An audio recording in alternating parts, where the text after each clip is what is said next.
Hello and welcome to Exploring with Mondo, a show where we create fantastical new worlds using randomized prompts wherever we can. My name is Dave, that is Mondo, if you can believe it, and we are off on episode 6. If you're new to the show, it's episode 6. You've missed a bit already. Up here, there is a 4-minute primer to what this show is, and then there is a summary video that can take you up to present, or you can go back and watch our backlog.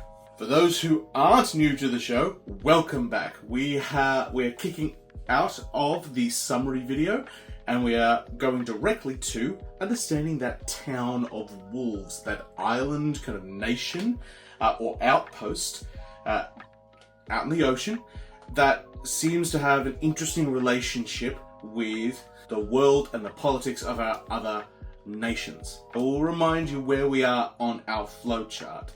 Today we have taken the settled areas branch of our flowchart, and we're going to try and get through as many of these as possible. You'll notice that many of these systems are not so much systems of their own, but chapters of a particular book, and so we'll run through those in sequence. We'll get through as much as we can. I will let you know now that we don't get all the way through to language stuff today, but we preset so that we can hit language stuff next episode. If you don't want to stick around for the whole episode, there is a new survey. If you just check the notes below, there is a new survey link, and we'll probably check that in a shorter time period than the last one, maybe in 2 episodes time, so give that maybe 2.5 weeks. And then we'll include those answers into our world build. But until then, let's go to the table. Okay, today we're starting with this book, the Game Master's Book of Astonishingly Random Tables. Now, this has a lot of different stuff in it. However, I will note it is specifically for 5th edition RPG adventures primarily. Alright, so as our flowchart suggests, we are starting first with the random tables on population and architecture. We'll start with population type. We know we have uncovered a town here. So in this case, a town still fits kind of as a 6 or lower. So I'm going to roll a d6. 2. A Thorpe. Okay, thing on Thorpe here says, having population between 20 and 60 people, so not a massive amount. A Thorpe is likely only to be a small collection of buildings and homes. A place like this is normally established near a nexus of valuable resources, be that farmland, mineral mines, or particularly abundant lakes or rivers. A Thorpe-sized community likely grows out of a small settlement where people stay to ply their trades and work the land. As their families grew, so did the settlement. Interesting. We'll come back to it. Next, we're moving on to architecture. Predominant construction material is a D8. That's a 7. Concrete. Ooh, interesting. So we have maybe a little bit more of a mining sieve, and in this case, concrete is a fairly advanced form as well.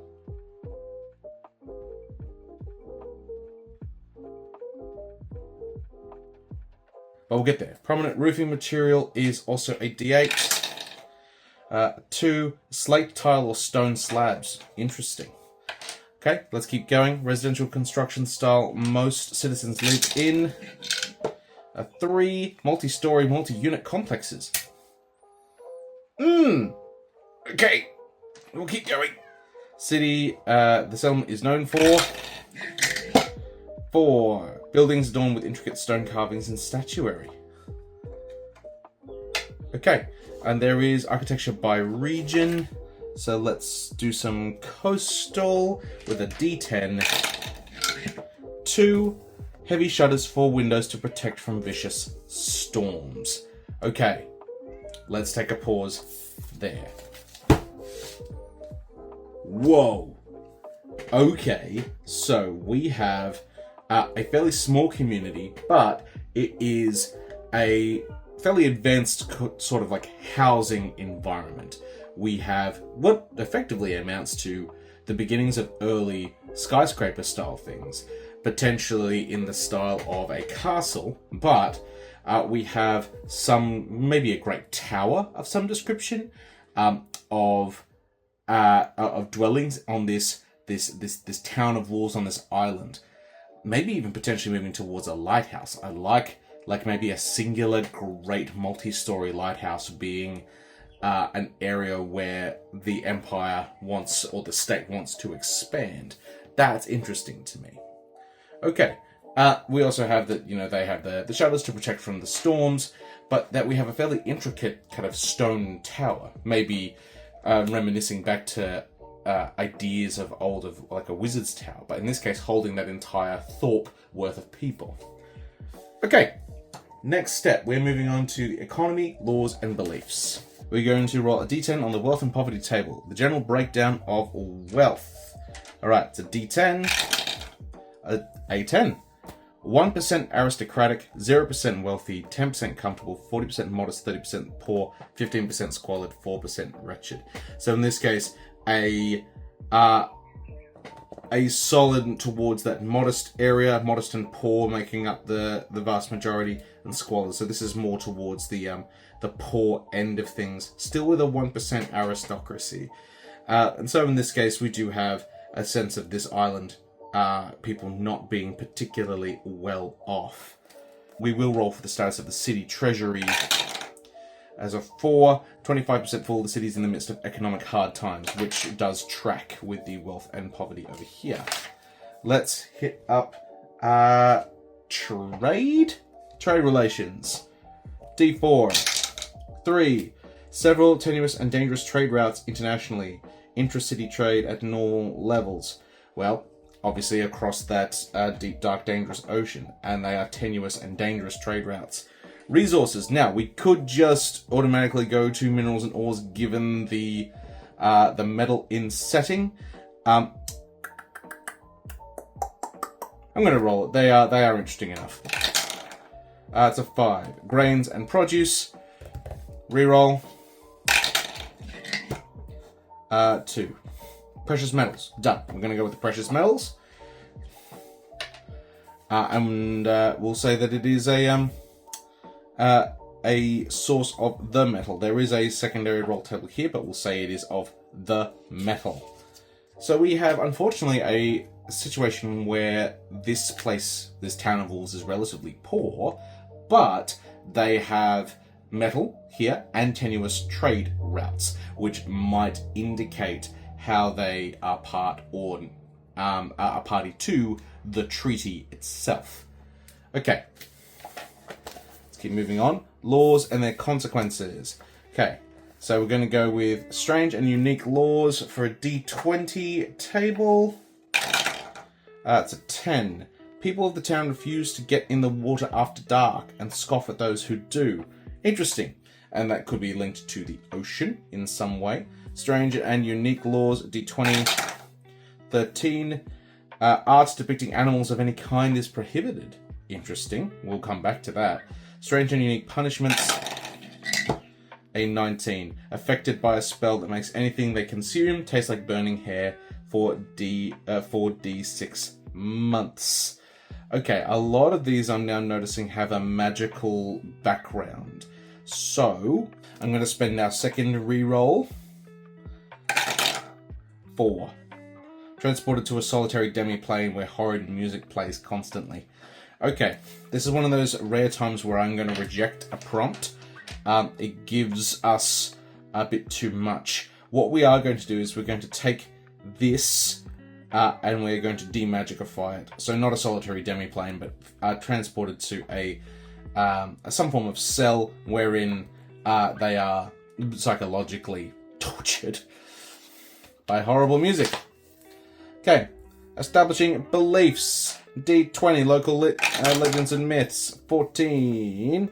It's long been prophesied that a group of outsiders will bring glory to the realm after drinking from a nearby waterfall. The prophecy also mentions bouts of mania. Interesting. Nearby waterfall, we could probably reinterpret that, but I love the idea that, once again, there is a prophecy in play, and that group of outsiders, which is something that we sometimes see touted inside colonial narratives, so this may or may not be, this prophecy may or may not have existed prior to colonial interaction. Yeah, and I like drinking from the waterfall, even if that ends up being a a sea-based thing. We are going to randomly pick one of these to do. So either local cuisine, 1, city point of interest, 2, underworld. Okay, these are subtables of that. 1, 2, 3, 4, 5, 6. 1, 2. Cuisine. It's a D100. Okay, grab these. Alright, that is, well, okay, neither of those are a percentile. So we'll just read across. 94. 94 takes us back here. Crisp, lightly dressed salads featuring whatever's it fresh and in season, in which these parts is mostly lettuce paired with lettuce and lettuce. Okay, which does link with the poorness of this island nation, that they are maybe trying to present in a fancy way something that is not that fancy. Let's go up through here to the new culture. Astonishing random tables, realm and government, which is all the way back here. Okay, now remember, this is for an entire realm, of which the town of Wolves could be one settlement of. And so we might be dealing with an archipelago nation, we could be dealing with a sole island nation, we could be dealing with a rebellious outpost of some other major power. We don't know. Okay, we're going to go with D10 for type of government. A 5. Aristocracy. And we know that there is 1% of aristocrats. Aristocracy is here. Okay. Right? A 1% aristocracy in a Thorpe, which only has 20 to 60 people, means that we're probably only looking at one person who is at the top of the pile. If the whole realm works under an aristocracy, you wonder if there are other towers or other islands that are similarly blessed with access to metal that are also run by individual aristocrats inside these almost like bastion towers. I am just going to ask the Oracle. Alright, is the town of Wolves the only settlement inside this particular faction, or are there others? So, we'll phrase the question. Is the town of Wolves the only settlement? A 5. A 5 is an emphatic yes, just flat. So in this case, this island, this town of Wolves, stands alone. This aristocrat is probably incredibly important. And, let's be honest, because we're dealing with a large sweep of history, the role of the aristocrat on the island is very important. I'm going to ask the Oracle one other question.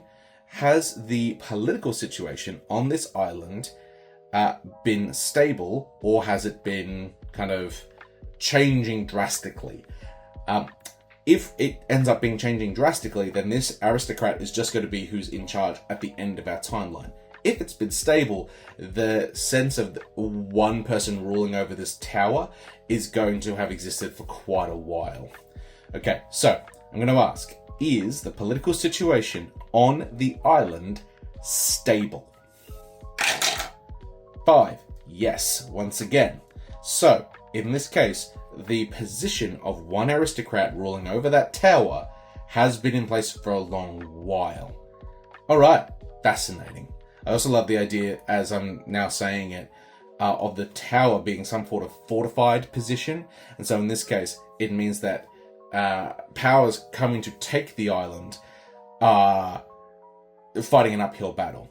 That they have to do a naval landing, but then they also have to take effectively a super fortress wherein this community lives, and probably where their mines are located, potentially underneath in the sea caves, where the metal could be extracted from.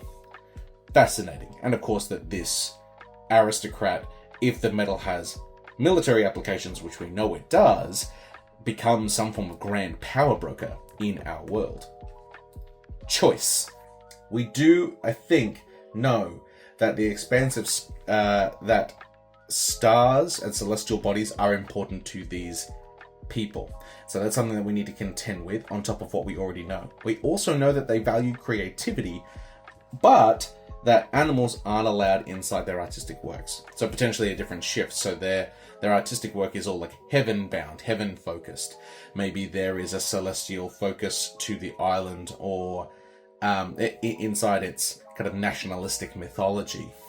So what I would like to do next time is I would like to force us to go up to the expansive skies section to work out their constellations, and then I would like to hit into the language maker proper. Okay, so the Island of Wolves is way different to what I expected it would be, though it has become a really interesting location in its own right, and that's what we wanted and what we hoped for. Now, as mentioned at the top of the episode, there is a new survey, link down below. That survey has a lot of key questions that I will have a look at and we will integrate within a few episodes' time. So, if you have the time, and if you have some nice ideas, remember you don't have to answer every question, just head down, give us some answers. That would be rad.